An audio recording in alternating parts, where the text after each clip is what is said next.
seems to be saying that you can't attend a college soccer game for under $300 in the United States. That is not correct? That is not correct. I can go to a Wizards game for like $300, right? I mean, aren't a lot of them like basically free? Like, maybe I'm like totally wrong there. But this is totally outrageous. So there's an airline in Canada, okay, that put it this way, and I think this also helps underscore like what you're buying. You want to go watch England play in the World Cup? Yeah, that'll set you back $3,402. You can go to England on this airline for $779. You want to watch Portugal? That'll set you back $3,800. See Portugal for $800. Watch France, $3,200. $7,500 just to go there. I personally would take the trip to one of these places and not go to the soccer game. But you also don't want to go to a soccer game, which is a completely American thing. It's a completely American thing. I like going to soccer games, but okay, all right. But still, so this is an American audience hearing that there's global demand for soccer tickets, which is like particularly bizarre to us. But this is a global event. There are 11 sites around the country. It is not shocking to me that the most expensive city in America with the biggest problem with the cost of living is the problem here. And the easiest place to get to from around the rest of the world, right, so, if you're flying in. So New York being a problem and northern New Jersey being a problem is like the least shocking thing of all. And so, but you have these 11 sites, you have this global demand, and you also have this political narrative that nobody wants to come to the United States because of Trump. And it turns out to not be true. You have people coming from around the globe. And this is a hugely watched event, not by me, but by other people. And in the 250th anniversary of America, there's something like great about this if we can step away from like the political narrative of elected officials in New York.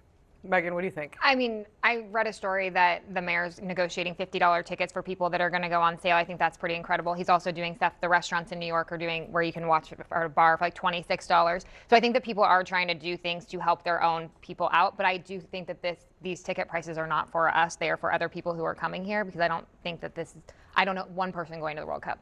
Not one. I Really? actually know quite a few. No, I don't know anybody. I know some people who would want to. Yeah. I mean, absolutely. Are you going? No, I would like to. But, I mean, but I'm not going. I just don't think this has, I think because there's so many sites all over the country, I think that people, it's not as, I mean, Mariana, you're a soccer fan? Yes. A big one? Yes. Okay, your team in the World Cup?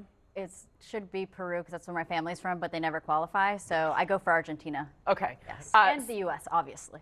So for your family, when they think about this, is the barrier to going, is it how expensive it is? Is it the sheer pain in the butt of the logistics of getting there, or what? No, it's how expensive it is. Like I know a number of people who've been looking at resale prices who really do want to go. But at this point, it might just be easier and honestly maybe more fun to go to a bar and watch a game with a ton of locals. Or as you were pointing out, might as well fly to the home country and celebrate with those locals at a bar, eat good food, and you're still probably going to not spend as much money than one single ticket. But it is the prices. If we're going to continue the ticket price thing, I mean, listen, I'm a baseball fan. I'm a baseball fan first and foremost. Like the tickets at Yankee Stadium are not, they are like un-American, the prices, okay, to see a game there. Then let's talk about the Knicks, okay, who are suddenly potentially NBA champions for the first time in however long.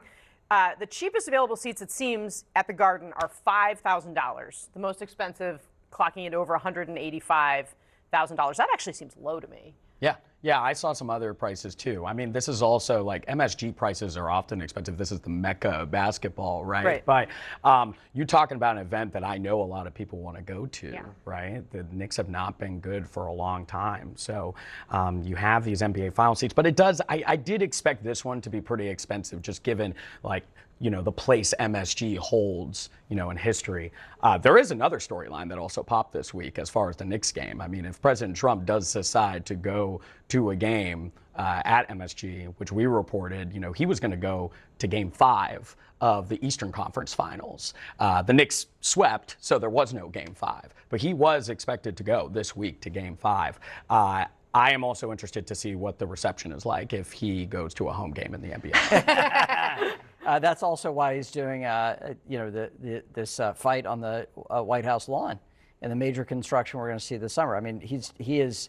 I think as a modern president, he's probably the biggest sports fan who legitimately knows something about sports, not just the owners or not just some players. But that is an exciting. It's like this kind of interesting element about President Trump of being like a firm New Yorker, a firm obsessive about sports.